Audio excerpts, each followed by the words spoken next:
Sunnah dibasuh yang sisanya. Sunnah bukan wajib. Yeah. Karena ada orang itu tangannya putus, wudunya seperti itu. Yeah. Ada? Kalau nggak ada dilanjutkan. Yeah. Kaki palsu ya bukan kaki, berarti ya kalau nanti dia putusnya sampai sini mungkin ya. Sampai paha malah.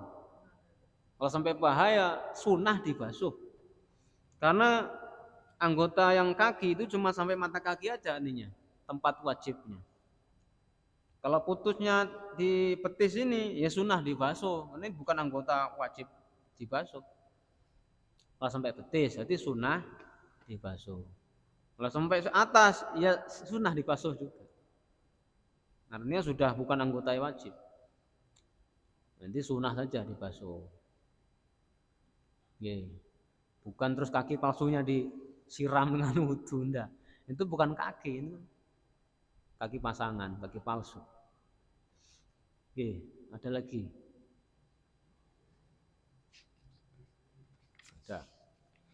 Warabi'u nomor 4, rukun atau fardunya wudu nomor 4, mashu ba'dir ra'si, mengusap sebagian rambut. Di sini lafadznya bukan sa'ri tapi ra'si. Karena khawatir kalau orang nggak punya rambut, terus apa yang mau dibasuh, apa yang mau diusap. Maka bahasa Arabnya mengusap sebagian kepala. Karena ada orang nggak punya rambut, yang dibasuh apa kalau pakai sa'ri. Nah, sehingga kalau lafadznya roksi, yang punya rambut dan yang nggak punya rambut bisa praktek.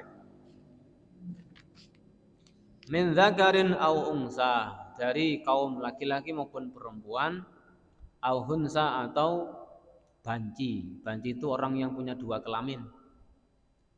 Baik kedua-duanya aktif atau salah satunya aktif, itu namanya banci.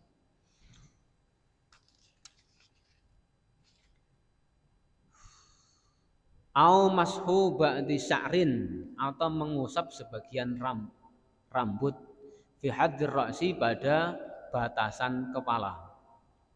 Wala tata'ayyanu, dan tidak menjadi tertentu al-yadu, tangan, lil mashi, untuk mengusap kepala.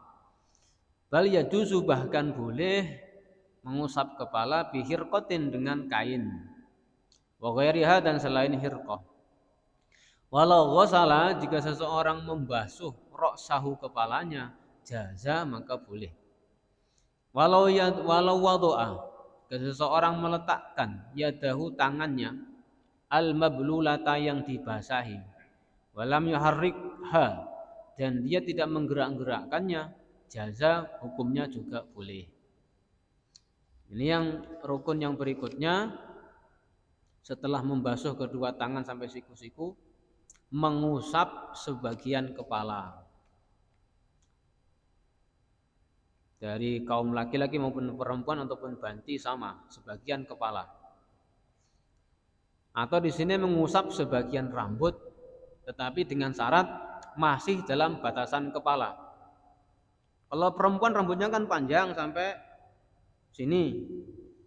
Kalau yang diusap sininya, diambil sininya kasih air, itu enggak sah. Karena rambut yang di sini sudah lebih dari batasan kepala. Jadi boleh depan, belakang, kanan, kiri, yang penting masih dalam batasan kepala, itu milih mana boleh. Minimal ya 3 rambut lah. 3 rambut diambil, kasih basah-basah, udah cukup. Kalau rambut kita panjang, jangan diusap ujungnya. Ini namanya bukan ngusap kepala, ini sudah lebih batas kepala. Dan untuk mengusap kepala tidak mesti harus pakai tangan. Boleh juga kita ada kain sorban, basahi di keran, kita usap-usapkan 3 kali, sudah sah. Atau seumpama biar sekalian seger, disiram gerujuk juga boleh. Walaupun bahasanya mengusap tapi cuma digerujuk, enggak apa-apa. Jadi bukan membasuh tapi mengusap. Atau Tangan cuman dibasahi, kemudian ditempelkan tok. Dah, walaupun nggak digerak-gerakkan pun juga boleh. Atau mungkin saking malasnya, ini ada kayu terus dibasahi di keran, diusap-usap di rambut juga boleh. Sisir, disiram pakai keran, diusap-usapkan di rambut, dah sah. Nggak apa-apa. Yang penting ada mengusap rambut. Itu wajibnya. Kalau untuk sunnahnya, ya sempurnanya ada cara tersendiri. Misalkan kita nggak mau lepas peci, yang penting ada bagian rambut yang kena air. Tangan kita basahi, kita usapkan. Ini cara untuk kesempurnaannya. Ini jempol ditaruh di samping sini. Kita jalankan dari depan. Ini upayakan ada rambut yang kena. Dengan begini nggak kena namanya. Jadi dibuka rambutnya, dikenakan, kemudian ditarik ke belakang. Setelah itu ditarik ke depan yang bagian punggungnya. Untuk kesempurnaan kesunahan ngusap. Jadi ini jempol jangan digerakkan, biarkan aja. Seret, yang dikembalikan ke depan. Itu kalau malas nyopot peci, sorban dan semacamnya. Kalau memang takut basah, jadi taruh pecinya kemudian ngusap kepala. Itu kesempurnaannya. Jadi yang dalam juga diusapkan, yang punggungnya juga diusapkan ke depan. Itu kesempurnaannya. Tapi kalau untuk wajibnya cukup kayu dibasahi, usap-usap 3 kali lah. Cukup. Apa-apa. Atau jari satu lah, jari satu dibasahi, usapkan. Melas depannya, belakangnya udah cukup. Ini kalau rambutnya panjang kayak ibu-ibu tidak boleh diusap cuman ujungnya tok. Ambil rambut yang di sini yang panjang, usap sininya, nggak bisa. Karena sudah melewati batas kepala. Ada yang bertanya? Enggak?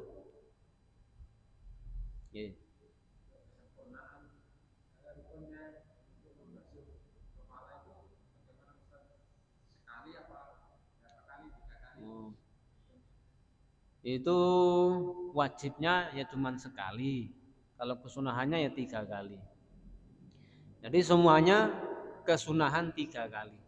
Kalau wajibnya sekali sudah mencukupi. Basuh muka sekali sudah rata, sudah mencukupi. Kalau sunahnya ya 3 kali. Lebih dari 3 kali makruh. 3 kali batas kesunahannya. Semuanya 3 kali 3 kali. Dari mulai muka, tangan, kepala, di kuping, kaki, semuanya di 3 kalikan. Itu sunnah untuk kesempurnaan. Enggak apa-apa. Tapi kan enggak sunnah. Sekali aja sekali cukup. Lebih dari 3 hukumnya makruh, israf namanya. Israf, berlebihan.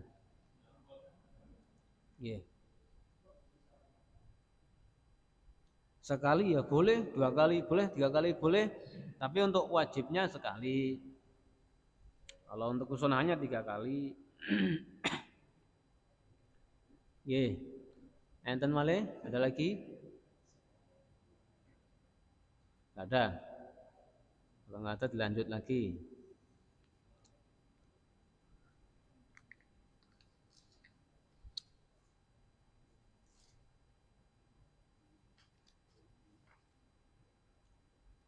Kalau orang nggak punya rambut ya cukup ya kepalanya aja yang dibasahi, nggak punya rambut.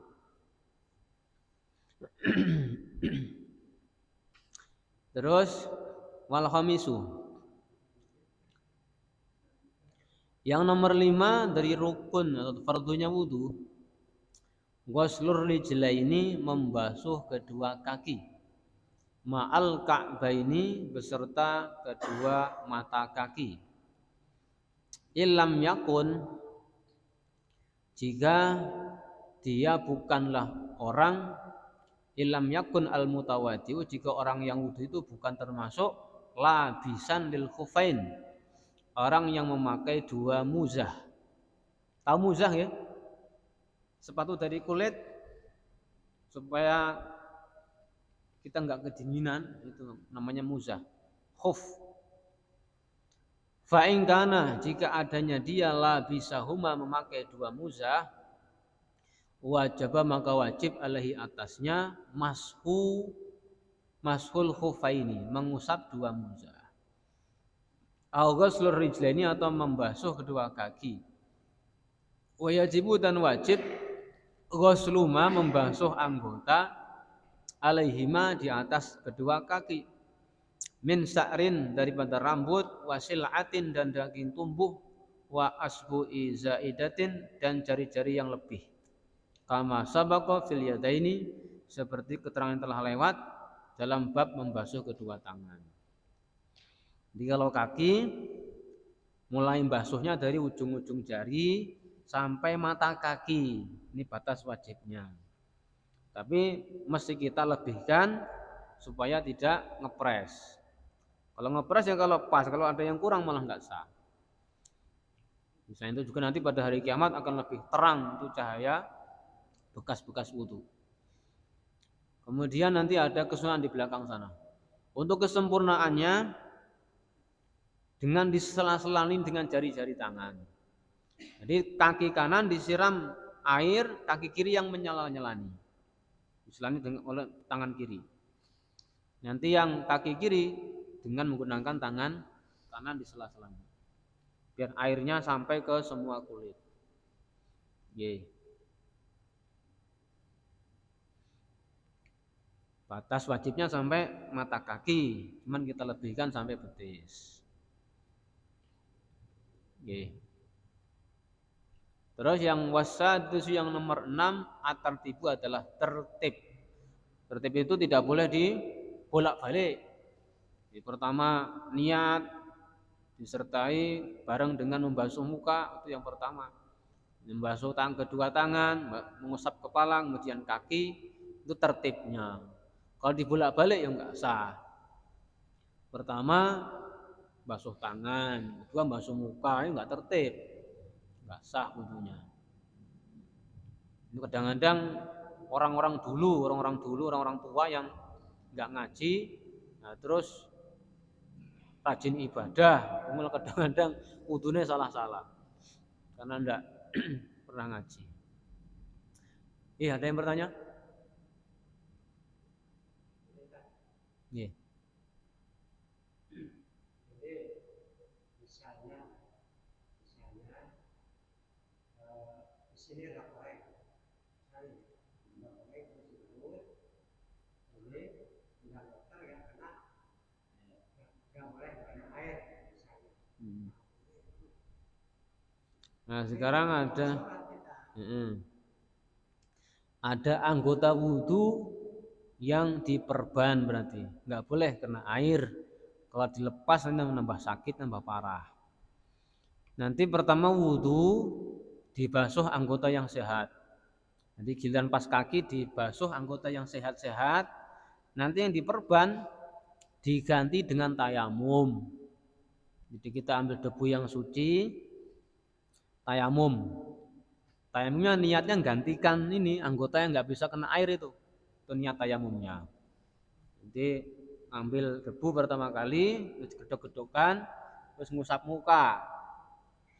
Niatnya saya niat tayamum menggantikan anggota yang sakit. Dua kali, kemudian ngusap tangan. Niatnya sama, niat menggantikan anggota yang nggak kena air. Sudah cukup. Itu caranya tayamum kan simpel. Ada yang belum bisa tayamum ya? Ada yang belum bisa tayamum? Kadang-kadang terjadi ini kan kalau sekarang kalau untuk air mungkin tidak kehabisan. Tapi yang sering dipakai itu ketika sakit. Kalau untuk kemarau mungkin air nggak habis karena banyak sumur bor. Tapi sini masalahnya nih ketika sedang sakit nggak bisa kena air. Kayak di rumah sakit kemudian diimpus, itu kan yang nggak bisa kena air. Walaupun dia wudu pun nggak bisa kena air. Nah sekarang praktek tayamum ya. Kita ambil debu dulu. Debu itu yang lembut, bukan tanah, bukan juga tepung, bukan juga dengan gendeng yang diremukkan, bukan. Apa itu? Itu debu yang pokoknya yang suci, dari bumi yang suci. Itu kalau kita ngambil debu dari mobil-mobil itu sebagian berpendapat tidak bisa.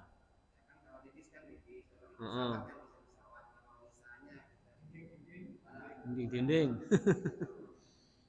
Jadi kalau di dalam fikih itu memang betul-betul ngambil. Jadi ngambil dari tanah yang lembut dikumpulkan, ada zatnya, ada bendanya. Kemudian kita yang pertama kita tempelkan kedua tangan di atas debu itu. Kemudian digedokkan di tempat yang lain. Karena yang sudah di tangan ini nanti jadi mustakmal. Digedokkan, bukan ditempelkan banyak-banyak debu, enggak, ini kita bukan mandi debu. Tapi ditempelkan, digedokkan biar rontok. Yang pertama mengusap muka, bukan basuh, kalau basuh kan air. Kalau basuh pakai debu. Gedok-gedokan, kemudian diraupkan ke muka. Niatnya menggantikan anggota yang sakit, diusap sekali. Kalau nanti memang dia jinabat nggak bisa mandi gara-gara sakit, ya niatnya gantikan mandi jinabat gitu. Tinggal apa niatnya? Kalau tadi kakinya yang sakit berarti tayamum menggantikan kaki yang nggak bisa kena air. Sekali, dah. Ambil lagi, gedok-gedokan lagi, ngusap tangan. Dari sini tarik ke belakang, ambil niat juga, niat tayamum menggantikan kaki yang sakit. Terus tarik ke depan, seret. Ganti yang kiri sama. Dah selesai. Satu kali aja. Nggak perlu rata-rata, nggak perlu diratakan. Ini kan cuma syaratnya aja. Nggak perlu diratakan pakai debu, nggak begitu. Nggak kayak wudu kan harus rata. Kalau tayamum enggak. Kita bukan mandi debu. Itu kan rukhsah, sebuah keringanan ketika nggak bisa pakai air tayamum. Nah, kalau di pesawat, ada nggak di pesawat debu itu? Tapi kan nggak kelihatan datnya, cuman isaroh aja. Seandainya kita di pesawat gitu, kita di atas pesawat. Kalau kita sedang di atas pesawat sudah masuk waktu sholat, itu pun sholatnya lihurmatil wakti. Karena tidak sah di atas pesawat. Sepakat para ulama tidak sah sholat wajib di atas pesawat karena nggak nempel dengan bumi. Itu alasannya. Kalaupun sholat namanya sholat lihurmatil wakti. Setelah sampai di tempat sana nanti diganti. Jadi kalau di atas pesawat bisa diakhirkan jamak takhir ataupun nanti diganti. Jadi sholatnya tetap namanya sholat lihurmatil wakti. Tayamumnya nggak ada debunya di jok itu, maksudnya ada banyak debu di dalam pesawat. Hanya isyarah, ini aja tayamum jadi isyarah tayamum. Walaupun kita membawa debu sekalipun, tayamum di dalam pesawat, kita sholat di sana nggak sah juga. Jadi kalau di atas pesawat nggak sah sholatnya. Di rumah sakit bagaimana? Ya nanti yang keluarganya yang menyiapkan debunya. Nanti kalau dia memang sudah lemah ya mahramnya yang mentayamumi. Yang dia ngambilkan debunya si keluarganya, ini dia yang niat. Ya keluarganya yang buat debu, kalau rumah sakit juga nggak ada debu juga. Bersih rumah sakit, nggak ada debunya. Sekarang pertanyaannya, kalau kita di Indo Lampung sana, di belakang mobil lewat kan debunya banyak itu, langsung niat tayamum. Nggak bisa, karena ada rukun tayamum mengambil debu, itu nggak ada mengambilnya. Dalam mazhab nggak sah. Pasang muka di belakang mobil, nggak bisa. Ya debunya kan kandel itu, tapi karena nggak memindah debu, jadi nggak sah. Boleh. Ngoten nggih, Pak Mudin. Di tayamum mawon. Nah, sekarang masalahnya kalau yang diperban anggota tayamum. Tadi kan kaki, sekarang tangan. Tangan yang sakit. Wudu sempurna, anggota yang sehat dibasuh, nanti yang sakit ditayamumi. Tapi nanti setelah selesai dia sembuh, nanti diganti sholatnya. Tapi ya wudunya nggak bisa sempurna, tayamumnya juga nggak bisa sempurna karena yang sakit anggota tayamum juga. Nanti tetap sholat, nanti diganti di lain waktu. Itu kalau yang sakit anggota tayamum juga. Oke.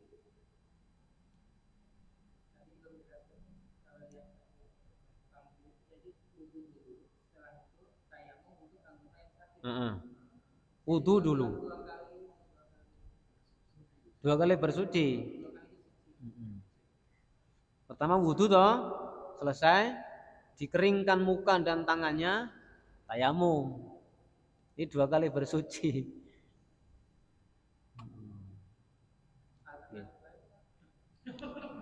Ya nggak ada.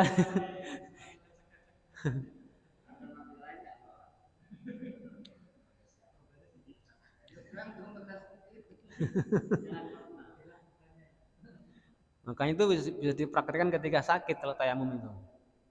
Kalau kalau nggak ada air mungkin susah di ini. Nggih. Enten boleh? Ada waktu masih?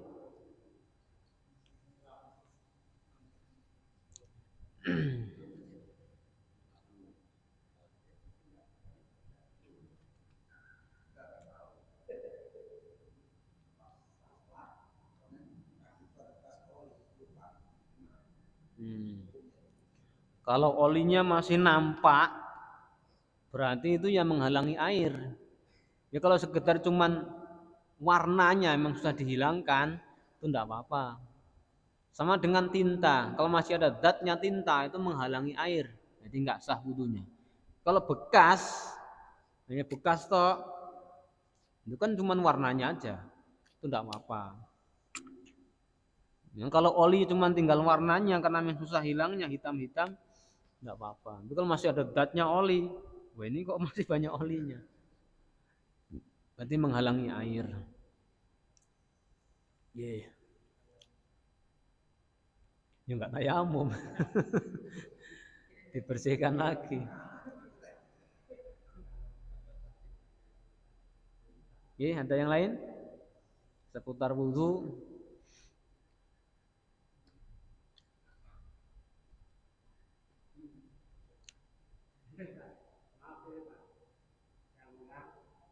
Misalnya kan orang itu sholatnya biasa getol, kalau bilang pastinya getol, setiap waktu. Oh, getol, semangat ya.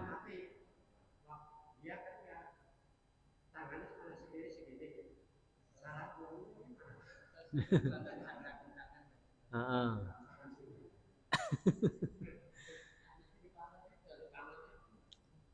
Ada yang pernah lihat dia wudu nggak? Nggak pernah. Biasanya dia ada kelebihan tersendiri itu. Biasanya dia wudu pakai kedua kaki biasanya ya.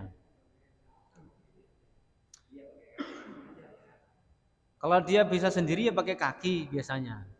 Kalau emang nggak bisa lagi ya keluarganya ngambilkan air. Jadi wudunya warganya yang ngambilkan air. Pas basuh muka kan dia nggak bisa basuh muka. Kalau pas tangan kan dia bisa tangan. Kalau kepala bisa nggak dia? Bisa dikit-dikit. Nah, kaki bisa. Yang muka aja, yang muka nanti keluarganya yang atau kawannya yang bantu. Kalau dia nggak bisa sendiri, ya biasanya dia ahli kok makan dia bisa pakai kaki dia. Biasanya dia ada kelebihan tersendiri. Dipakai kaki ngambil airnya. Enten ya? Insyaallah. Ada lagi yang lain?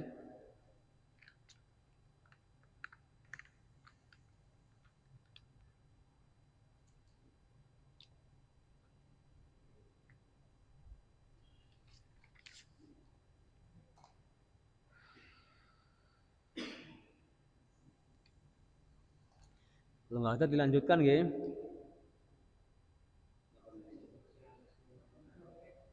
Ada waktu dikit. Sambil kita baca nanti kalau ada pertanyaan sampaikan. Wa sunanuhu sunnah-sunnahnya wudu. Ail wudu'i yakni wudu asratu asya ada 10 perkara. Wa fi ba'din nusahil matni di sebagian teks yang lain asru hisolin, lafadznya asru hisolin. Atasnya itu yang pertama membaca bismillah awalahu pada awal wudu. Wa aqalluha paling minimal membaca bismillah bismillahi, lafadz bismillahi. Wa akmaluha paling sempurnanya bismillahirrahmanirrahim. Fa in taraka tasmiyata, jika seseorang meninggalkan bismillah awalahu pada awal wudu, atau maka dia mendatangkan biha dengan basmalah fi asna'i di tengah-tengah wudu. Fa in faragha minal wudu, jika sudah selesai dari wudu, lam yakti biha, maka dia tidak perlu mendatangkan bismillah lagi. Jadi ketika mencuci kedua telapak tangan sebelum wudu itu sudah bismillahirrahmanirrahim, kesunahannya. Kalau lupa, ingat di tengah-tengah wudu, ya bismillahirrahmanirrahim di tengah-tengah. Kalau sudah selesai, ya sudah. Wa ghuslul kafaini, dan membasuh kedua telapak tangan. Ilal qau'aini, sampai kedua pergelangan tangan. Qoblal matmadhah, sebelum kumur-kumur. Wa yuksiluhuma, dan membasuh kedua telapak tangan salasan 3 kali. In taraddada, jika dia ragu-ragu fi tuhrihima, mengenai kesucian kedua telapak tangannya. Jadi bismillahirrahmanirrahim, mencuci kedua telapak tangan 3 kali sebelum kumur-kumur. Qabla idkhalihima al-ina'a, sebelum dimasukkan ke dalam wadah. Al-mustamilu, yang mengandung al-ma'i, atas air, dunal kulateni, yang kurang dari 2 kulah. Jadi sebelum masuk ke dalam ember yang sedikit airnya, itu dibasuh dulu biar bersih. Ini dulu, zaman dulu itu enggak ada keran, maka semua wudu di dalam ember. Sebelum dimasukkan ke dalam ember, itu sudah dibasuh terlebih dahulu. Kalau ada keraguan mengenai kesuciannya. Fa illam yaksilhuma, ketika tidak membasuh kedua telapak tangan, kurihalahu, maka dimakruhkan baginya ghamsuhuma, menyemplungkan, memasukkan kedua telapak tangan fil ina'i, di dalam wadah. Wa in tayaqona, walaupun dia meyakini tuhrohuma, sucinya kedua telapak tangan. Wa in tayaqona, jika dia meyakini tuhrohuma, sucinya kedua telapak tangan, lam yukrah lahu ghamsuhuma, maka tidak makruh baginya memasukkan kedua telapak tangan ke dalam wadah. Jadi sebelum masuk ke dalam wadah masih ragu-ragu tentang kesuciannya, itu hukumnya makruh. Kalau diyakini suci tangan saya, maka enggak makruh lagi. Nih, sementara 2 dulu dari 10 kesunahan. Di sini baru kita bahas bismillah dan mencuci kedua telapak tangan. Oke, masih ada waktu, yang ada pertanyaan, monggo.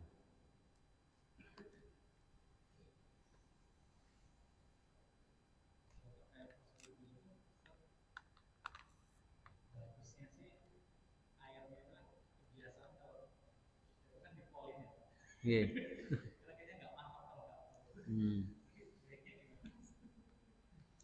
Wudu itu nanti antum buka ya, Nabi ketika wudu itu berapa air yang dipakai. Itu beliau sangat irit. Ini buka di internet, itu nanti ada di kitab-kitab ada. Nabi itu kalau wudu itu ukurannya berapa, ada ukurannya. Di dalam kitab-kitab Kutubus Sittah itu ada. Nanti antum buka, Nabi kalau wudu airnya seberapa. Nah, kita ketika wudu jangan terlalu israf, karena israf itu hukumnya makruh. Hukumnya makruh. Jadi wudhu itu ya sekedarnya sementing air keluar bisa dipakai untuk wudhu, jangan gerojok-gerojok sehingga banyak yang hilang. Mubadir namanya. Kalau mubadir, innal mubadirina kanu ikhwana syayatin. Orang-orang yang mubadir itu kawan-kawannya setan. Itu kan Quran itu. Innal mubadirina kanu ikhwana syayatin. Karena kita suka mubadir jadi mudah-mudah terkena godaan setan. Suka mubadir. Mubadir waktu, mubadir air. Yeah. Intinya ngirit lah, airnya ngirit dengan boros-boros. Ya, nanti untuk ukuran Nabi berapa wudhunya bisa dibuka di internet. Sedikit itu beliau wudhu, nggak banyak air.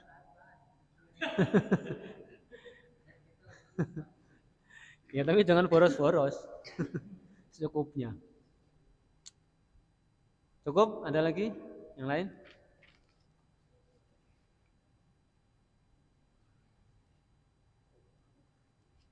Yeah.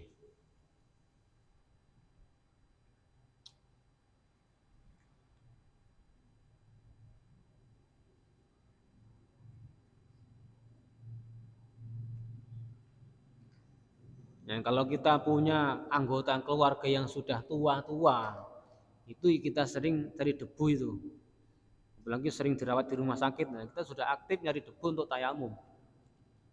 Kalau kita punya kakek, nenek yang sudah jompo-jompo, yang sudah tua-tua, masih sadar tapi dia kadang sakit, yeah. Persiapan untuk tayamum. Dekat insyaallah ya. Kalau punya mohon maaf. Subhanallah wa bihamdihi, subhanallah wa bihamdika, asyhadu an la ilaha illa anta astaghfiruka wa atubu ilaik. Wassalamualaikum warahmatullahi wabarakatuh.